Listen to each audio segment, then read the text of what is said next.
So we're going to start with our first speaker, and that's Dr. Beth Logan from DataXu. Yep. And she's going to be covering a very interesting and relevant area, which is developing algorithms at scale and deploying them into production while not having your tires fall off, I guess. Exactly. So I'll leave Beth to take it away. Okay, can everyone hear me? Yes, awesome. So hi, I'm Beth Logan. I work at DataXu from Boston. And we have a really large-scale, interesting platform that serves ads on behalf of our customers. And it runs at huge scale, serves lots of ads per second, spends lots of money per second. And the industry is changing so often that we have to keep changing our algorithms. So what we're trying to do is do that without breaking anything. And really, this talk came about after many years of figuring out a process of how to do this successfully. So the takeaways from this talk, and spoiler, this will really be a talk about process, like how to deploy machine learning at scale without breaking anything. You'll learn how to deploy and upgrade algorithms on a huge scale system, which spends lots of money every day, without wasting money or making mistakes. And you'll also learn a little bit about programmatic advertising if you don't know about it already. So DataXu is a Boston-based company. We build software that marketers can use to run programmatic ad campaigns. Our DNA is really about automated decision making. Everything in our platform runs automatically. The machine learning runs by itself. It deploys by itself. The models are checked, without us getting involved. They just deploy every day. Go for it. And so our core product evaluates millions of ad opportunities per second, and then decides what to bid on those ad opportunities. So it's just running 24/7 in lots of different countries around the world. So for those who don't know about programmatic advertising, this is an industry that really got going about 10 years ago, and that's actually when DataXu started. What really happens is people are moved from TV and print media to digital media. So all those websites and apps and connected TV shows are actually, what pays for them really is advertising. So when people view these websites or go to apps, there are places where ads can go. And beforehand, the app developers or the website owners or the CTV people have connected with ad exchanges. And then behind the scenes, people like DataXu who run advertising on behalf of customers have made deals with these ad exchanges. So every time someone goes to a website, for example, there's an opportunity to place an ad on that page. So DataXu and other companies can bid on those ad opportunities. If we win the bid, we get to place the ad, we pay the money, and then we can track whether or not the user reacted to the ad. So suddenly we have a whole data set for machine learning. Every time we serve an ad, we log that opportunity, and then we can connect later in the system that user actually reacted to the ad. So in theory, this is actually good for everyone. It's good for the advertisers because they don't waste money placing ads where people don't care about them. And it's good for users because they're going to see things that are more relevant to them. So the machine learning in this process injects in the place where we're doing the real-time bidding. And we're just going to learn from consumer reactions to ads. So as I keep alluding to, our world is kind of complicated. We're processing a lot of data every day. We obviously do this in the cloud. We're making a lot of decisions per second. The system can't stop. We're learning thousands of machine learning models every day. Each of our customers has different ad campaigns, and each of the different ad campaigns has multiple machine learning models, depending on the different KPIs that the advertiser has chosen. So there's a lot going on, and it's all going on in an unattended way, automatically. So as I keep also alluding to, bidding can't stop. We cannot stop. We cannot stop spending if there's an experiment. We'll be in a lot of trouble if that happens. And we have a pretty small team. It's a small company. It's 300-ish people. Probably have 15 data scientists in the company, and the people working on the production data science is only really 4 people. And then there's 4 software engineers that we work with. So we learned long ago that it's probably not effective for the data scientists to write production code. We actually let the engineers do that and let the data scientists focus on the data science. But still, we have to work together, so we have a really, really tight-knit team. We don't sit together, actually, because the engineers are in a different country. But we're on a Slack channel, and we have daily meetings, and we have weekly meetings where we discuss all the machine learning experiments that we're doing. And the data engineers, actually, some of them have masters in machine learning, so they're pretty familiar with everything. So programmatic advertising has been around for about 10 years, maybe a little bit longer. And I've worked at the same company for 9 years, and that's because it's pretty interesting. There's lots of new things always coming up, and you think you're done, and then no, a whole new thing starts up. We make changes to the system, and then maybe it used to be that something would last for a couple of years. Now it's maybe 18 months or less, so just because things are changing so much. So I sort of looked back at our records, and I think a new feature exits our team, depending what you count as a feature, every 1 to 2 months. So we kept pretty busy upgrading the system such that we can support these new features. If we don't support the new features, we'll lose our competitiveness and we'll lose customers. So we have to do it. But we obviously can't break production. So how do we do this? So first, let me just step back and explain how we actually bring ideas to production. So this is our research pipeline, pretty similar to a drug discovery pipeline. So it starts with an idea. Actually, these are real report that I've sent. This is real projects that we had running probably 6 months ago. We start with an idea, and then we run analytic tests on data just to see if the idea even has legs. And then if that seems reasonable, then we want to start doing small-scale tests in production. So we'll run well, I'll explain how, but we'll get the code into production, and we run small tests, probably just on a few ad campaigns. And if that seems to work, we get some success, then we really start to ramp up the tests. You really can't know if something works unless you try it at scale. So we do that. That's successful. Then we'll actually get to the point where we can really figure out all the edge cases and write the product requirements. Then it will go into production. So that's our research process, pretty straightforward. Now, how does that really work in practice? So this is really the crux of the whole talk. So if you don't remember anything else, just remember this slide. So we actually have divided roles for how people work in our company. The data scientists, I said, don't write production code. So at the end of level 1, when the decision is made to run live tests, we think that the algorithm's going to work. The data scientists will specify either configs. Actually, right now it's configs, but we really wish it was an API. One day we'll have an API. And what we want to do is enable that algorithm production for certain advertising campaigns or even flights. A flight is a sort of sub-budget of an advertising campaign. We actually use flights a lot, and our customers do too, to sort of divide the campaign into different tactics.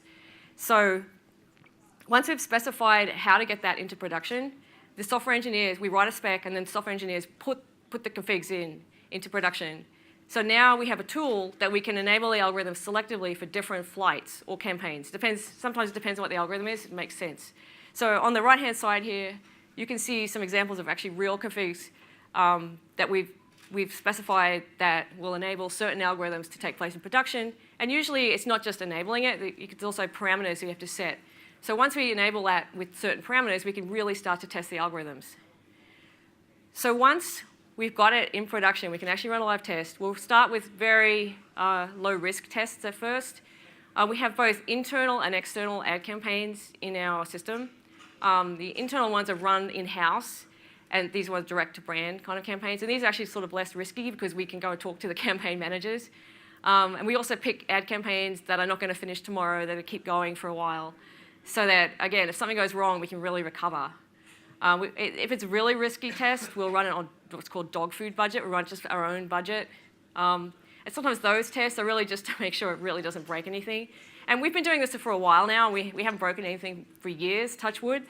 But you never know. Something could go wrong. And a lot of money is at stake if we break the system, let's put it that way. So once we have it running on just a few ad campaigns, we'll then start really ramping up the tests. We run A/B tests. I'll say a bit more about the paradigm we use later. And then at some point, we really prove out the algorithm. At this point, the software engineers are really just monitoring the system, doing their normal day jobs. They'll come to our meetings. They'll learn about the experiments. They know it's coming. They'll know if the experiments are successful. And that'll give them a sense of, oh, this is going to be in production soon. So at this point, we've proven out the algorithm. We might enter what's called a SBO, which is standard business offering. We might offer the algorithm to customers, maybe for free, maybe not for free. And then they will, that's actually a way to gauge interest in the algorithm sometimes if it's a new feature. Sometimes the algorithm just is like a back-end algorithm. The customers are not involved. So then we'll just apply it manually every week or maybe twice a week. Actually, at this point, we're really just finding the really weird use cases that cause it to break. And this may go on for a short time or a long time. It depends on the priorities, depends on the value of the algorithm, and it depends also maybe on what the engineers are doing and whether they have time to put it in production. So at some point, we decide to put it in production, we allocate time to the engineers. They, at that point, will assume ownership. The product requirements are written by the data scientists. Maybe PM, project management are involved, or marketing, if it's a feature that needs promotion. But otherwise, it just goes into production. The engineers at this point may actually create metrics and alerts and unit tests and all the sorts of things that you need for a really professional deployment so that it will run flawlessly and fit in with the rest of our system. So now I just want to give an example of how this actually works in practice. So we have, 3 years ago, most advertising we placed was on what's called Open Exchange. So Open Exchange is where any website can connect, and it's a true second price auction to figure out who's going to win the ad location. So this is all well and good, but then brands were a little unhappy with, there's a lot of fraud in advertising and other issues. And so brands actually wanted to have a bit more control. And so something emerged, which is actually an old idea, which is to have a private exchange. So the private exchange is still on the Open Exchange, but it's like a private deal. So certain websites, typically things like New York Times or something pretty nice, would be involved, would be able to demand this. And what happens is there's a sort of auction before the other auction, that if you're in the private auction, you have to bid a certain floor price to be in it, and you have to make a deal beforehand. But if you're in that auction, then you might get this private inventory. So when private inventory first came out, we were interested in it, and we started doing analysis, and we actually found out that actually the private inventory had better performance because it was actually better inventory. Like, it's much better to show an ad on a page or an app that's a genuine article and not fraud, and a nice page and actually content people want to read. So we realized, oh gosh, our algorithms don't know anything about this. They're not bidding the floor price. We're not even bidding on this half the time. We really need to upgrade our algorithms. So in this case, this is how the research pipeline worked. At first we ran the analysis, and we figured out, oh, we're not even spending on this private inventory very much. That's a problem. And then we noticed, oh yes, it would actually be better to spend on this private inventory. It's actually got good performance. So after some analysis, we're able to write the spec of how the bidding should change so that we effectively use private inventory. And there's two major improvements. Obviously, we have to find the private inventory that's suitable for your ad campaign and would be campaign specific, in fact. And then secondly, make sure we actually bid the floor price for that private inventory. And actually, full disclosure, we've only really got the basic version of this working, but the private inventory auction is just as complex as the other auction, and we need to actually probably upgrade that and make that a bit more sophisticated. But the first working version really just makes sure we bid above the floor. And depending how good the deal is, we'll bid higher above the floor. But that's pretty much how it goes right now. So then the software engineers made the changes. This is actually a change that had to change the way we bid. So a sort of high-risk change, not just something around the edges, but something really in the core of the bidding. So then we ran a heap of live tests. At first, again, we ran a smoke test with very low-risk flights.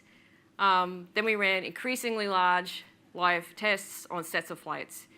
So while we were doing that, actually, we realized that we had originally designed the algorithm for action-based campaigns. So an action-based campaign tracks whether a user does an action on a website, or maybe they buy a product. But also there are clicks campaigns, there are video completion campaigns, and some of these are more suited to advertisers who care more about brands than actions. So we realized, oh gosh, we should check those too. So we started up more live tests for those other type of KPIs. In fact, strangely, it didn't really work for video completion. And I think that is actually probably because video completion is not a really good metric. There's many times you load a website and the video completes and you didn't even watch it. It doesn't really affect your use of the product because the sound was off and all kinds of things. So we actually paused work on that, and that happens sometimes. I mean, part of the point of a research pipeline is to eliminate things that are bad ideas. So that was good. But you can see here, there's typical results. I don't know if you can see it that well, but you can see that once we used the algorithm, the spend on private deals increased, and the cost per action, in this case, decreased, which is a good thing. We want a lower cost per action. So again, in this stage, the software engineers were not heavily involved. They were just monitoring the system, letting us know if anything weird happened, which it didn't. So that was all good. So finally, we got to the point where we decided the algorithm was working, at least for clicks and actions. We automated the generation of the configuration for across the board, enabling this. We had a long discussion with product management about whether to make this an algorithm that we would sell, but we realized it was just, actually in this case, it was good for us and good for our customers to have this algorithm enabled across the board, so there was no point selling it. We created metrics and alerts, and we just applied this every week for a while, just to sort of make sure it was really working in production, make sure there are no weird things we hadn't noticed, and then we had to also wait for the engineers to have time in their backlog to work on this. So finally, the engineers productized this. And at this point, they just automated the generation of the configs, but in their own way, such that it was written in a proper engineering way with unit tests and all that. But you could argue that maybe we should have done it. Sometimes it's not right just to automate it and just use the same configs you were doing before. Sometimes it makes sense to really rewrite the algorithm from scratch and really embed it deeply in the machine learning, but in this case, it didn't really make sense. But there's been other cases where we have automated something and just completely changed the way it was written and didn't use any of the data science code. And I think that's okay, because when you're doing, like a long time ago when I started doing my PhD, I had been a software engineer before, and so I was trying to write really good code, and someone said to me, stop doing that, because when you're doing research, you want to just get something minimally working. You don't need to make it perfect because you're going to be changing it a lot. And so it's true that the code that the data scientists had written for this was not, it's okay code, but it had some unit tests, but it wasn't really great code. But it was enough just to prove that the algorithm was viable. When the software engineers took over, it became a much, much better piece of code and much more reliable. It's something we don't have to wake up every night and worry if that thing is working. Because actually, nearly every flight in the system, except the video completion flights, are using this algorithm. So if anything went wrong, it would cause trouble. So now I just wanted to speak a little bit about A/B testing. So as we all know, it's good to do A/B testing to compare control and treatment for big experiments, or little experiments too. So with advertising, we're running on live ad campaigns where people are changing things at least every day, sometimes more often. And that can actually mess up the test, right? So that's actually one reason to run a really big test, so that the changes sort of average out across all advertisers. That's one thing. Another thing is that seasonality can play a role. You could hope that you could run a test 1 week without the algorithm, 1 week with the algorithm. Of course, that's not going to work, because all sorts of reasons could explain why people get there's more conversions 1 week to the previous week. Just the nature of the ad campaign, all kinds of things could explain it. So that's a problem. Also, if you're going to run a test across many, many campaigns, you can't just put half the campaigns in the test and the other half not in the test, because the actual KPI might be very different across advertisers. So if you're selling cars and your conversion is configuring a car online, you're probably going to get a lot of those kind of conversions. But if you're actually selling a product that's like insurance or something, where people have to sign up and fill in a form, give their social security number, you're not going to sell a lot of those things in comparison. So the cost per action for those two campaigns is very, very different. So you can't just lump all the campaigns together and use some average cost per action. That doesn't work. So after thinking about this for a while, our approach is, as I mentioned many times before, choose low-risk campaigns. Like, you don't want to run live tests on like a really important campaign that the customer is angry at you for some reason, or it's like a huge money campaign that's like a new campaign. You don't want to do that. You want to pick very low-risk campaigns that are probably running in-house, not finishing in the next 4 weeks or anything like that, and that would be a safe test. Next, this is the key thing actually. Each campaign has different line items. So actually, if you divide, they're called flights. If you divide the campaign into 2 sets, then you can apply the algorithm to half of them and don't apply the algorithm to the other half. Now you can actually use the statistic of, if you start the algorithm 1 week, you can look at the change in performance in each campaign between the flights in the treatment and the flights one week and the flights in the treatment in the next week, and then the change in performance between the flights in the control one week and the flights in the control the next week. If you look at that change, and then you look at the change between the two, that will tell you whether the algorithm is working. And so even if users change things, maybe they just change a few flights here and there, maybe they change every flight in the campaign. Because you have many campaigns, all that balances out as well. So hopefully, this is an example of a nice result where this particular statistic, net revenue, didn't really change much in the control, but with this particular experiment, it was a lot better in the exposed. So this algorithm is a winner. Of course, there's error bars and there's overlap, but this is a pretty strong result. Sometimes we see even stronger results depending on the algorithm. This is the sort of result you want to see that gives you confidence that this algorithm is worth deploying and spending engineering resources on to implement, which could take a week, take a month. It's resources you have to decide to allocate to this algorithm versus some other algorithm. So that's all I really wanted to tell you. Just if you have a large-scale ML system, depends who you are, but we have to take care with ours because it's spending money without us being involved. And so if it does the wrong thing, or if it, God forbid, stops spending money, that's also a bad thing for us. But the paradigm we've developed, it does enable safe testing at huge scale. We work very closely with the software engineers, and we have defined roles, and everyone's really good at their role. So that's a good thing. The data scientists focus on the testing. They focus on the statistics. They focus on the A/B testing.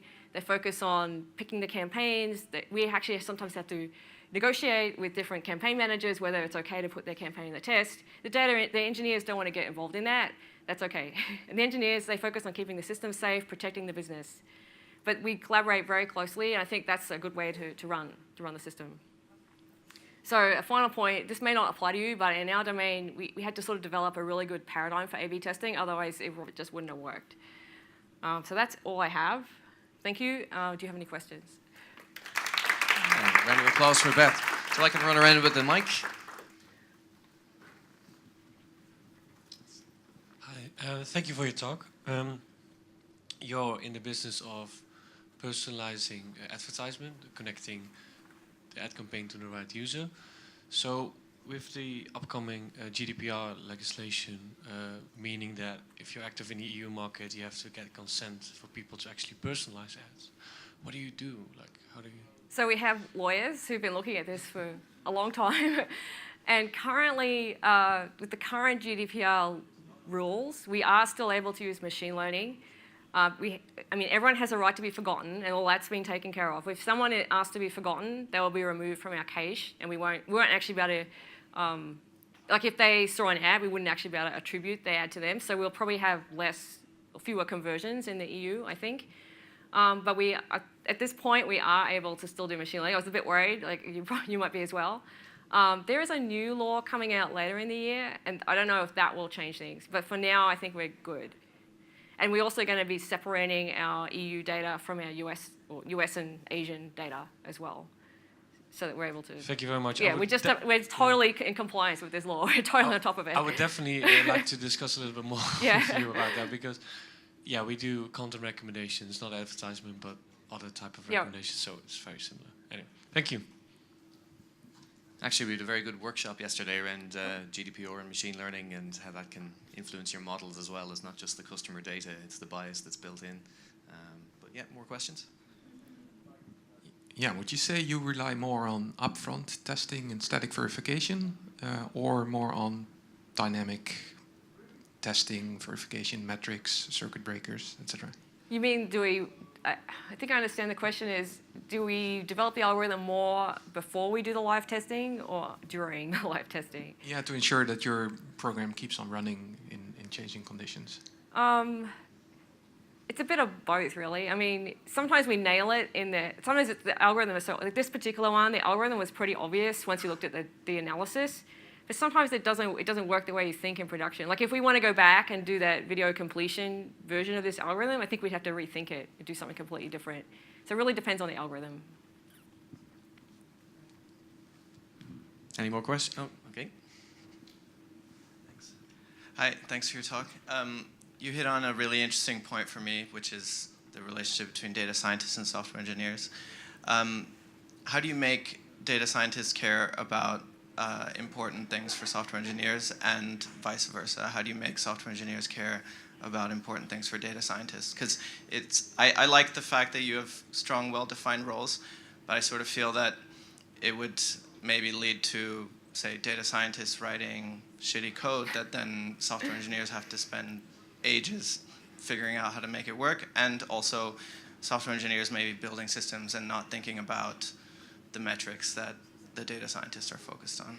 Well, I think we're lucky that our software engineers are sort of wannabe data scientists, and they're always running notebooks and things, and they actually will run analysis when they deploy something. They'll do what we just did. They'll run a notebook on the system and show that it's really working the way it was supposed to work.